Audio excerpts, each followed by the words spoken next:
There is one huge myth in the health and fitness industry. It's holding you back, it's holding your clients back, and it's definitely holding your business back. By the end of this video, you're gonna know exactly what that is and what you can do about it so you can get it right in your business, not only for yourself, but also for your clients so you can do right by them and get them the best results possible. Let me know if this sounds familiar. In the effort to be the best coach possible, you do everything for your clients to set them up for success long term. You help them build the right habits so they can make good decisions when you're not around. You teach them everything that they need to know so that they know exactly how they get results and how to keep them. But why are you so quick to remove yourself from the equation? It's because that's what you've always been taught.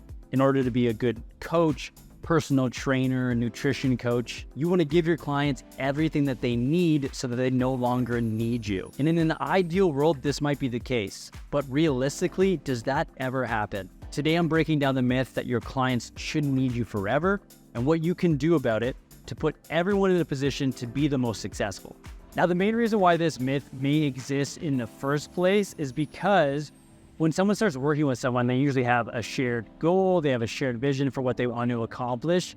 And when they achieve that goal, they may now be thinking, what now? What do I do now? This is the first part of the myth that's confusing for a lot of coaches and trainers. Things go well with the client, they achieve what they came for, and they're now thinking, like, what do I do? And for many, it may seem like a natural progression to part ways. That might seem like the natural place to do that. They got what they came for. They came to you for a period of time and you got to work with the client. And now we go our separate ways. But this may be the worst line of thinking for several reasons. First off, for the client.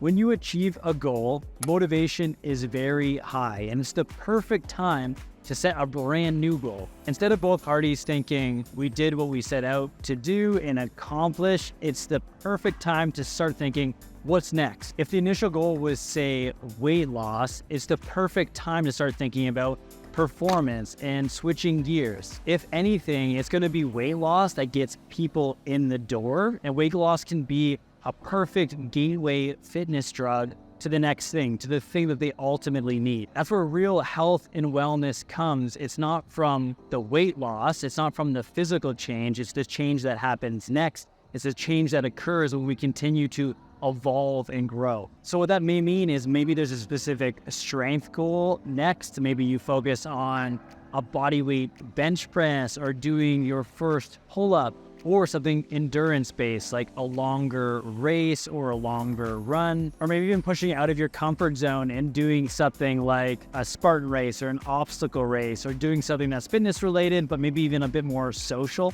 All of these new goals will require new strategies and accountability and new guidance to get there, and that's what you can help your client with. Of course, you don't necessarily need a new goal. The goal in itself can be just maintaining the results you just achieved. That in itself is a worthwhile endeavor, and it might just take just as much effort as achieving the result in the first place did.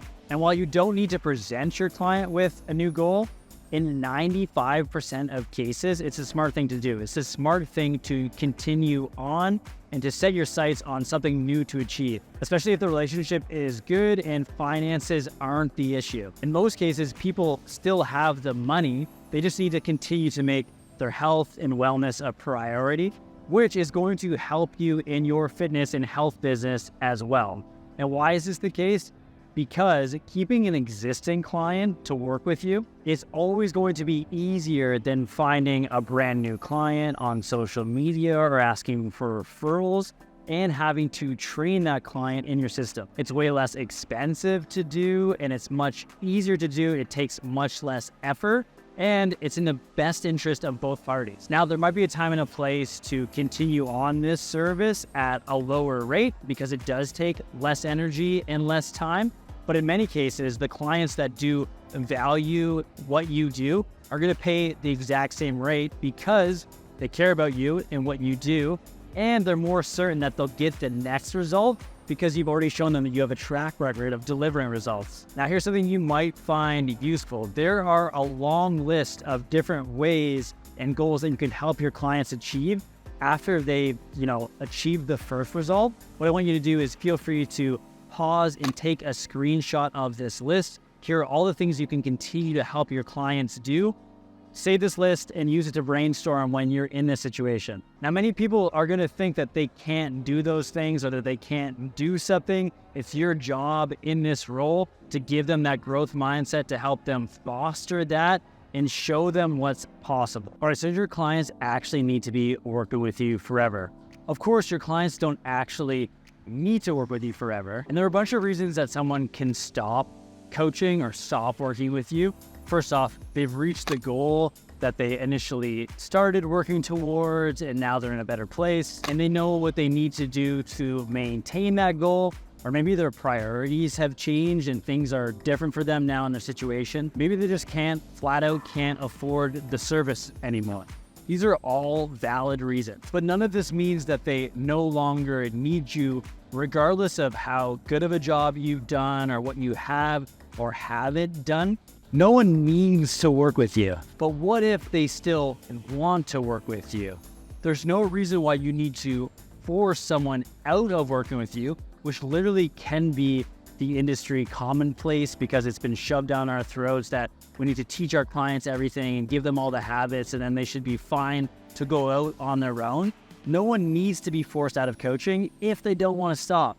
And if they continue on because they value the service, that doesn't mean that you're a bad coach or that they're a bad client or something that you did or didn't do. That's just not the case. There are many people that value guidance and structure and accountability and would be in a better place if they continue that on. These are the type of people that know if they invest in their goals, they'll get to where they want to be faster. And why would they give that up? It's more effective and it can even be more fun. If you're anything about me, you value long-term improvement and continual growth, you want to invest in that stuff. You always want to get better. For me, life is all about learning and investing and growing. And when you can do that, everyone around you wins. And why can't this be the case long-term?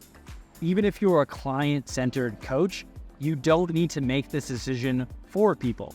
They get to decide, and many clients, they will decide to continue on working with you. And there's no reason why they shouldn't. I've learned this lesson the hard way in my own fitness. I've also learned it the hard way in my own business, especially business, actually. I've made the most consistent progress in my business when I'm being coached, when someone else is calling the shots. I've had huge bumps in revenue when someone else is coaching me and showing me things that I don't see. They're right in front of my face, but I need an objective set of eyes to uncover them. And then the coach giving me only what I need to focus on and none of the rest of the other noise and things that I don't really need to be doing. Now, I will tell you this, especially when it comes to coaching, I love metrics and I've studied this stuff, especially when it comes to nutrition coaching. So if you're offering your nutrition coaching services on a month-to-month basis, most clients on average will work with you between 4 to 7 months. But some clients will work with you for much longer, upwards of 4 to 5 years. They're not learning things that are tremendously new through that period of time, but clients will work with you for that long when you position things the right way. Before we move on to why that may be the case, if you're thinking, I'd love to have a client for that long, how do you do that?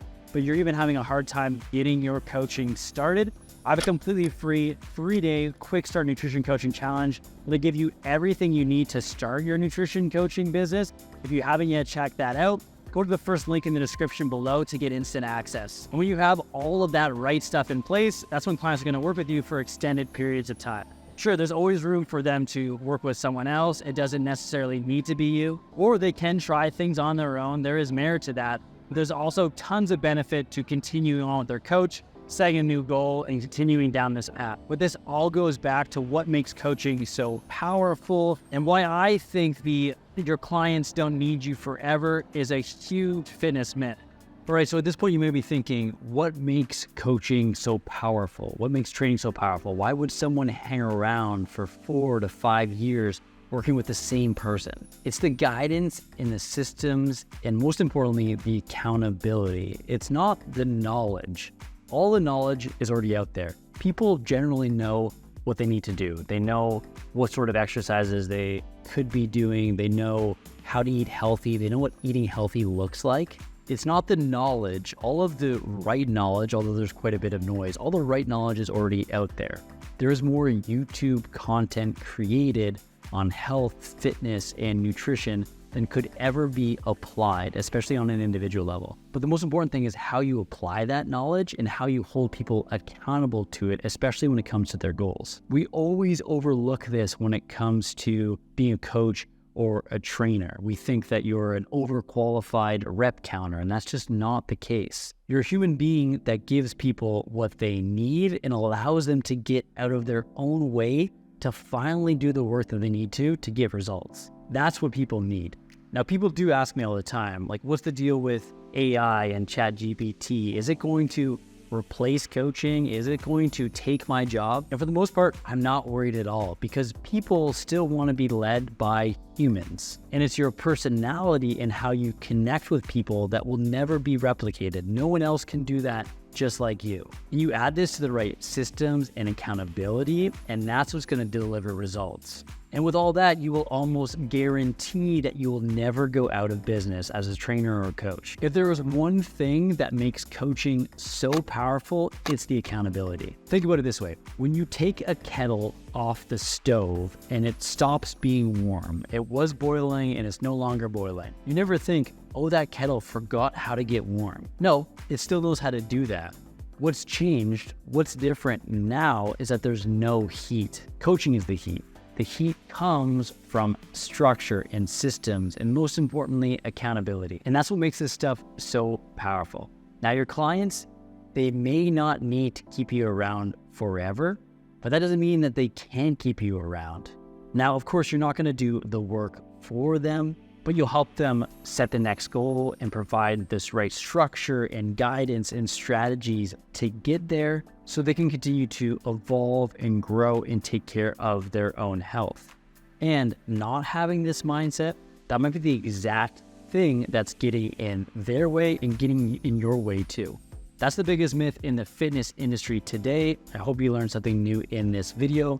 As great as all those tips are, if you're really serious about starting a training, a coaching, or a nutrition coaching business, the next thing I'll have you do is check out this video I've linked up right here. There's a bunch of different ways to make money with coaching passively. I'm going to teach you the best ways to do it. You're going to learn all about that in the video right here.